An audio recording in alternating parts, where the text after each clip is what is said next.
This is your wise ass astrologer, and we are going to moonwalk like a wise ass this Valentine's Day. Our wise ass feet are going to sucker people into a transcendental Turkish taffy-like state. Venus in Pisces is making the feet oh so pretty, and it's ruling Uranus in Taurus, which likes to suck on things in weird ways. So you'll just have to accept that there are many guys out there who want to suck on your toes, or lick fondue off your toes. Although honestly, I don't think women are quite fond of that. I think it is mostly guys who are fond of doing that.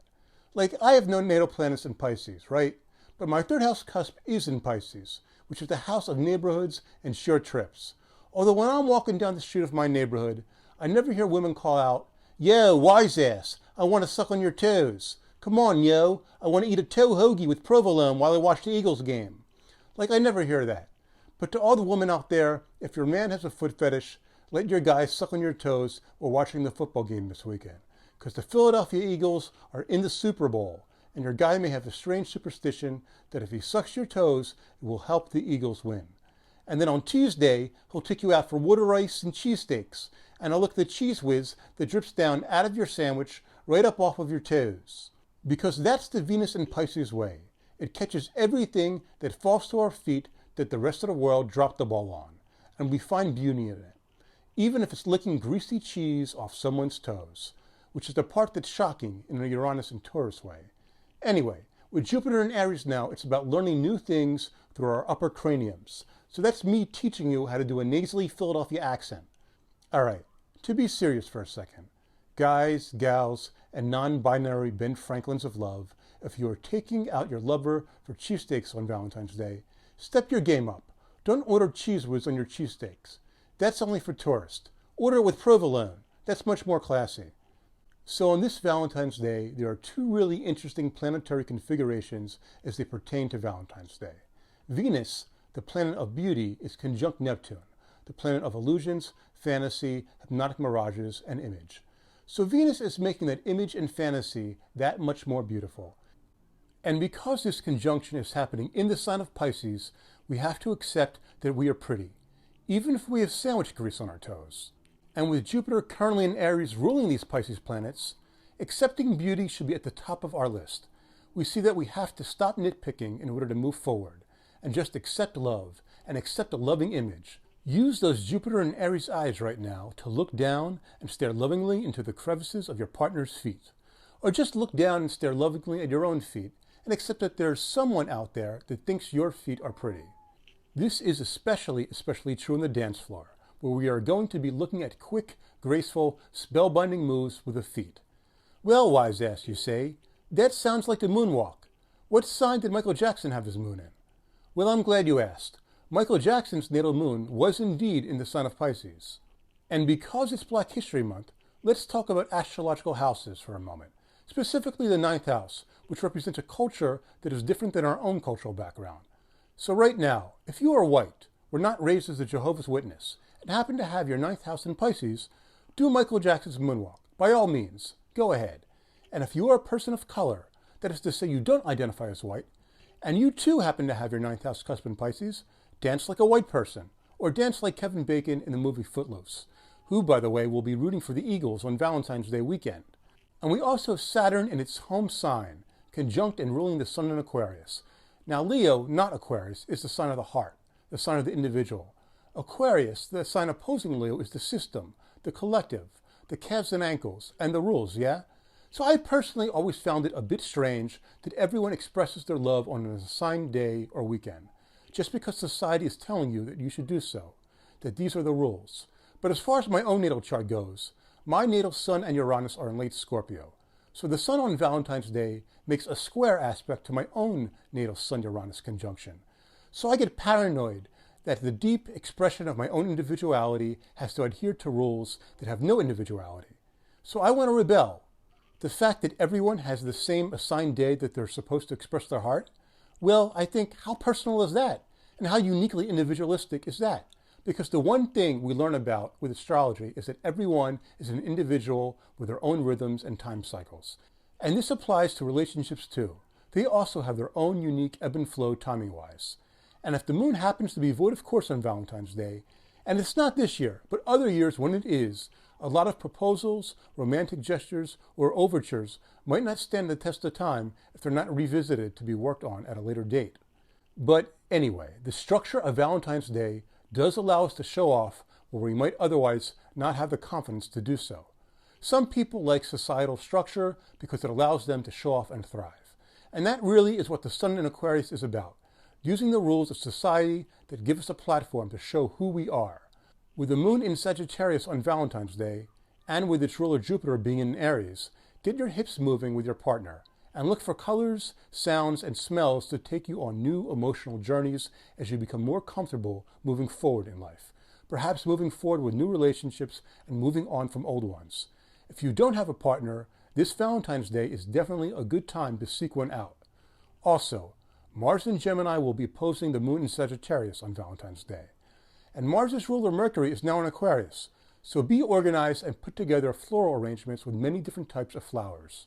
The eyes, nose, and brain will be on sensory overload as it takes in colors and aromas. Also, choose musical playlists that are random, varied, or eclectic, and rhythms that fuse different musical styles. Change it up a bit. For example, since I only listen to the Beatles, as I sit alone at home in my bathtub on Valentine's Day, I won't listen to just one Beatles album all the way through, but instead I'll lounge in the bathtub and I'll listen to the track Help from the album Help, and then I'll listen to the track You Know My Name, Look Up the Number, which was a B-side that was released on a compilation album called Beatles Songs for Wise Asses. Actually, it's on a compilation called Past Masters Volume 2, but we are never past our prime when it comes to mastering the art of love. As far as cooking food goes on Valentine's Day, Mars in Gemini will keep the hands active and spontaneously toss in a variety of ingredients that have different aromas and different colors. So like I said before, with Jupiter in Aries and Venus in Pisces, look down at your feet, and that will guide you on what kind of ingredients to look for. Meaning, walk around a garden and look down at the earth for colorful root vegetables and spice plants. If eating vegetables and exotic spices is something different for you, this is great because Uranus in Taurus is all about things that are natural and different for the palate. So again, with Venus in Pisces and Uranus in Taurus, accept that you are liked, accept compliments. When you accept love now, it might be somewhat of a shock to you that you are valued and that you are worthy. And don't be too critical of people's feet. Okay, I know you still have some questions, like, wise ass, it's Black History Month. And yeah, sure, you mentioned Michael Jackson's Pisces moon Moonwalk, and that's cool and all. But can you actually talk about a famous foot fetish in Black history? Okay, I'll talk about that. The movie Boomerang from the early 90s featured a star-studded, all-black cast. Eddie Murphy, Halle Berry in a breakthrough role, Martin Lawrence, David Alan Grier, Robin Givens, and Leela Rashan.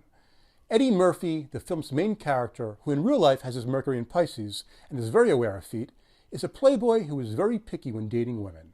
He goes on a seemingly perfect date with Leela Rashan's character, but he doesn't call her again after he sees her feet and is put off. The lesson for his character in the movie is to not be so superficial in dating women. When he finally finds someone he truly loves, Halle Berry's character, he accepts her for who she is, not even caring what her feet look like. And that is the lesson with Venus and Neptune in Pisces right now. Be quick to accept real beauty when you see it. Don't accept the illusion of beauty. Don't go looking for illusions. Only allow illusions to dazzle you if there is real beauty underneath. And for God's sakes, don't buy cheap boxes of chocolates at your local pharmacy. Those boxes of assorted chocolates they sell there are a complete illusion and some of the worst chocolates I've ever had. Okay, so on Friday night of Valentine's Day weekend, the moon is in Libra. And with Venus and Pisces ruling that, do something graceful with your feet that involves balance for date night. Go ice skating or dancing. Make a colorful trail of rose petals on the ground for your lover to walk on. On Saturday night and Sunday night, the moon in Scorpio is being ruled by Mars in Gemini. You might want to stick your finger in every hole or orifice your partner has, and in ways that are very taboo. And this might draw out some deeply sensitive emotions or feelings. But with Mercury entering Aquarius on Saturday, there are rules to this now. And you first must communicate what you're going to do with your fingers before they go diving in certain spots. Okay, spots meaning your lover's bumhole. Don't stick your finger in your lover's bumhole without telling them first. And also pray to St. Valentine. Those are the rules. Pray like this. Oh, dear St. Valentine, would you grant me permission to stick my finger in my lover's bumhole? And St. Valentine will probably say that it is okay, as long as you ask permission from your lover. And St. Valentine will also say that since Mars is in Gemini now, take a deep breath in with your lungs. And then blow out some hot air on your lover's bumhole first to warm it up. And as I talked about before, the moon will be in Sagittarius on Valentine's Day and will be opposed by Mars and Gemini.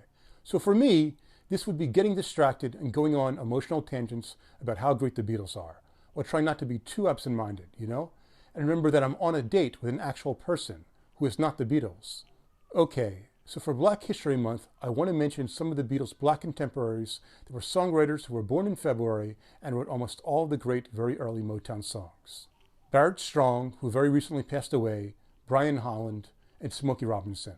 They wrote songs for all the early Motown bands. They were great songs, and they were hugely influential on their peers, including the Beatles, and influential on many songwriters and composers that came after them. Now, the Beatles' George Harrison was born in Black History Month, but he actually wasn't black. Having said this, there is a funny Saturday Night Live sketch from the early 1980s called The Clarences, where Eddie Murphy plays Clarence, a black man who claimed to be an early member of the Beatles before the Beatles kicked him out of the band. It's a very funny sketch. At least people thought so in the 1980s. So hopefully that comedic tone still holds up today. So peace, love, stars, and listen to the Beatles as they moonwalk across Abbey Road in Peru. And now I will try to balance the tones of my piano so I can be a happy Valentine.